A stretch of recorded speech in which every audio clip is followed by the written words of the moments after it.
I didn't even change shirts for y'all. But I am about to fall and bust my tail. Which is not cute.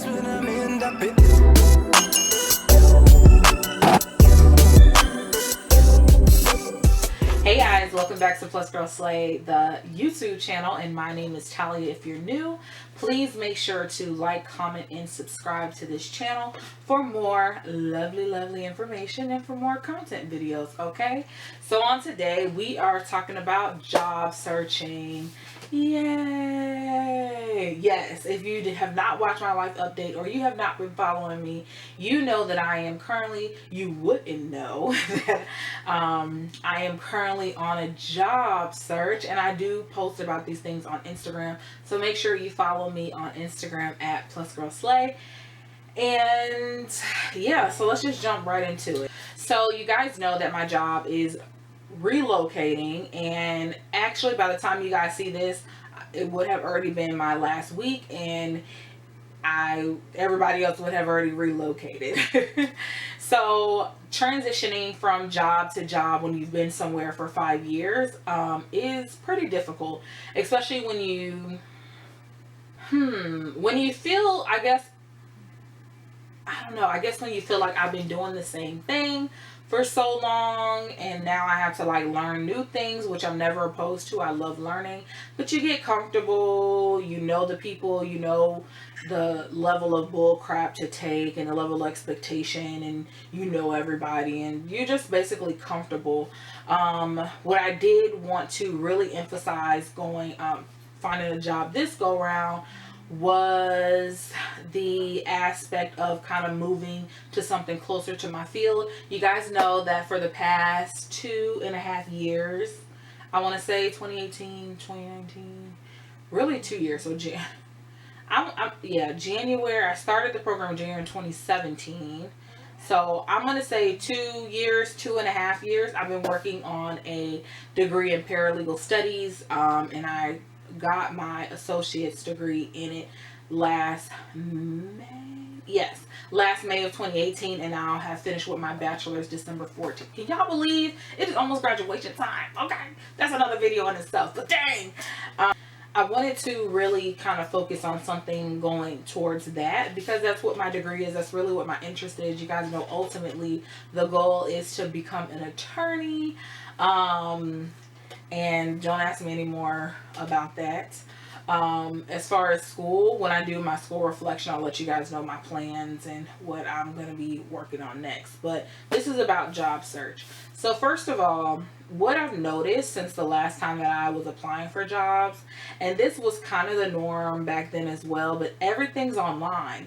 And when I mean everything, I mean not just, I was trying to put this down because I am reading off of here. I don't want to miss anything.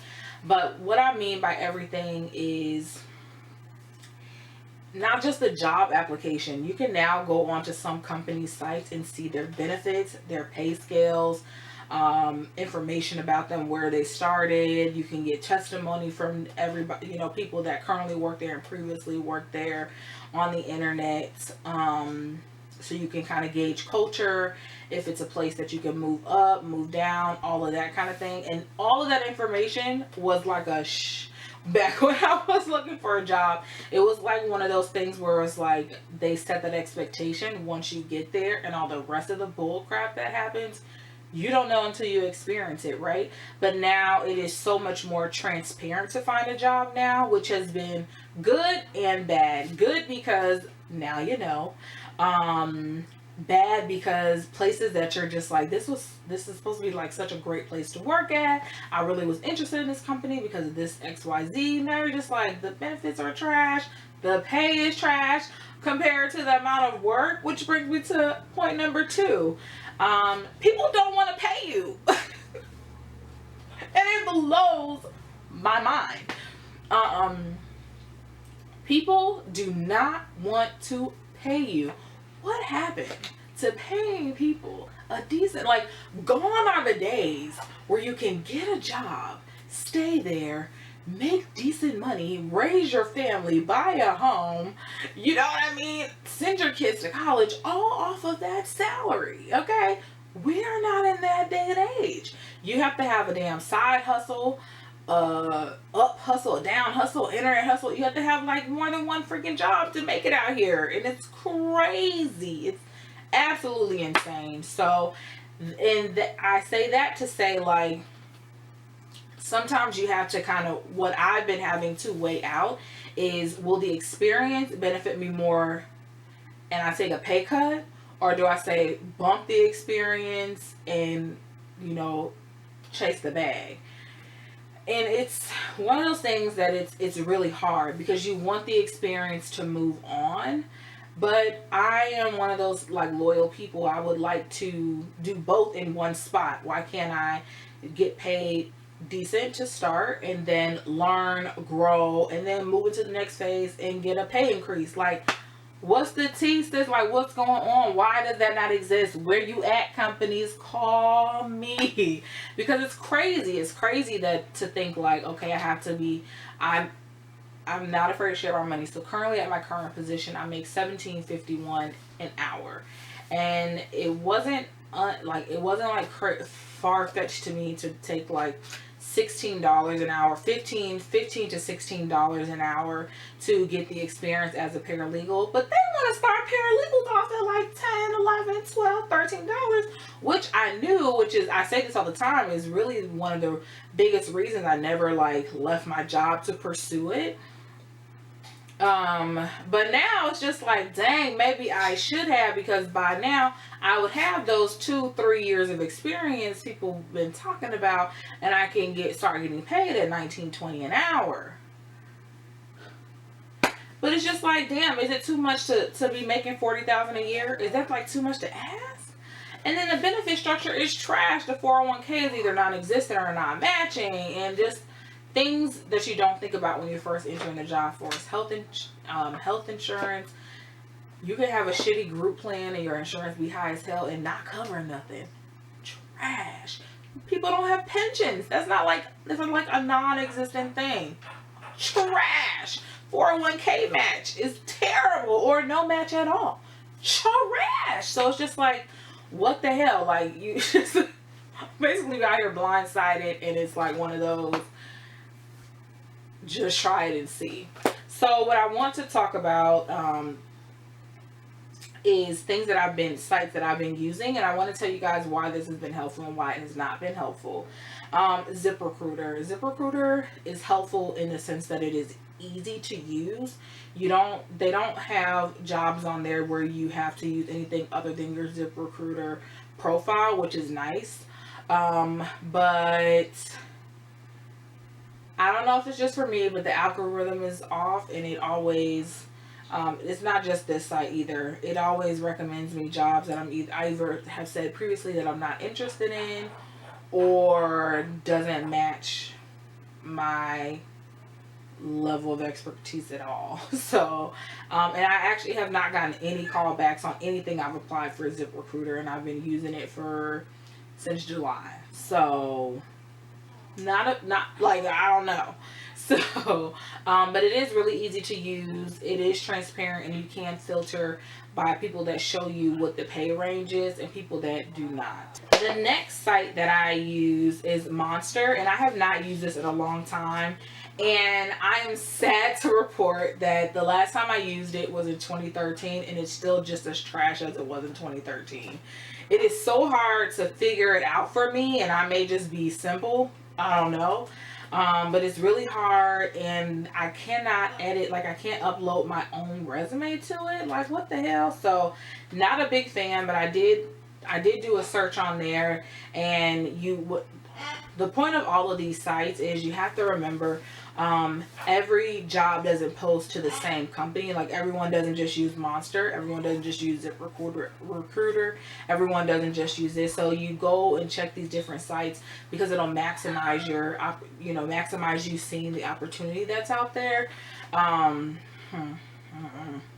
I did jump on LinkedIn, and fun fact, when I did my capstone for my associates program, we had to create a LinkedIn, and that's the last time I checked that thing.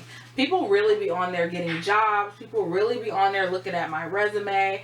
People really be on there like networking, and it's basically just like a Facebook for job search. And people really be using it. People really be getting jobs off of it. People really be just doing the thing. I have not been successful at it, but I really don't know how to work it that good. So I have not been working it that good. The last site that I have been using, and this is my favorite site, is Indeed. Now, Indeed, like ZipRecruiter, something about their algorithm is janky as hell. And whoever Brittany is always recommending me jobs that I told you I was interested in, or I do not have the expertise in. They have told me that I could be a bilingual Chinese interpreter. No fucking clue. I could be a mechanic. I have no skill sets in fixing mechanics. I don't even do manual labor. They have told me I could be like so many, and it's just like, Brittany, you about to get blocked, okay? But I will say what I do love, and this is an update. This is like an updated feature. I don't know how long they've had this, because like I said, I have not been looking for a job actively in 5 years. But when I have been using it recently, and mind you, Indeed is how I've gotten my job since I started in the workforce after 2012. After 2012. Before it, like, I was paper applications or going, oh, I wonder if this company is hiring, and I was driven past that kind of way. So just some TBT for you loves. But they do give you application updates. They'll tell you how many applications you've applied to, if those people have viewed your application, and some of them will be like, hey, we noticed we haven't heard from such and such company. We're going to reach out to them and get a status. And then it forces that company to kind of say not chosen, or you know, some of them have done nothing, which is fine too. You can opt to use a simple resume template on Indeed, which I do not recommend. Or you can upload your own and apply that way. They also have this easy apply feature, which is pretty cool. So if you're on your phone and you have your resume preference already set out, you can just apply from your phone, which I love. And now you can filter by date, and I'm not sure how new that is, but I like it because you can put like the most recent people that have posted in like the last 7 days, 14 days, because when I remember back in the day when I was using it, you'd be applying for jobs and there's nothing that indicated like this thing has been on there for 30 days. They're not looking, you know, or I'm sure they may have already filled it before, you never know, but now they indicate it. And you can also, just like ZipRecruiter, filter it by people that show salary, and you can filter it by salary, girl. Okay, so I have been really liking Indeed, but I always have. I'm biased in that sense, but the upgrades that they have been doing, awesome. Algorithm, Brittany need to get their lives together. Okay, so the next thing I want to talk about is resume. Here's my advice for resume: less is more. Don't use any frilly fonts. Get someone to check your work. And this has not happened recently, because being in college, we have had so many resume builder classes. It's like ridiculous now, but anyways, which has benefited me. But I remember back in the day, because I didn't know what the hell a resume was, I had nobody to kind of help me. I basically had to Google the shit and figure it out. But I've had people write me back saying, hey, you forgot a comma here. Hey, doesn't your name have an I in it? Hey, this is misspelled wrong. Like, and that's so fucking embarrassing, because it's just like, I want to work here, and I basically just show that I can't spell my name. So, my major advice for a resume is, one, have one, and have a resume and cover letter with you. Take your address off of it completely, because they can judge you based on where you live. Okay, I happen to live on the south side, and some people don't like the south side. They see that as being poor, which I am not. Okay, so take your address off there completely, do say like, hey, at least I'm in the city or in a city close to it. So say like Tampa, Florida. Okay, just, you know, a little bit of your location, and have someone look over it. That's going to super help you. The last thing I just want to get into, wages is important, benefits is important, culture of the office is important. Here's why. You do not want to be underpaid and overworked. You do not want to go to get your yearly checkups and realize, oh shit, I have a $49 copay. This is stupid. Also, the culture of the office is really important. In my current role, there is no diversity in our office. I am the only black woman there. And that's not cute. It is not great. I had to listen to a whole bunch of crap from one-sided perspective, and it also does not make for a very diverse thinking pool when other projects and things come up. Okay? So, and don't be afraid to ask those in interviews either, okay? I will be doing a part 2 of this, talking about interviews and things that I've experienced. So make sure you guys stay tuned for that. Otherwise, you guys be blessed, be well. I will see you guys next time. Remember, do it bigger and better in true plus size fashion. Bye.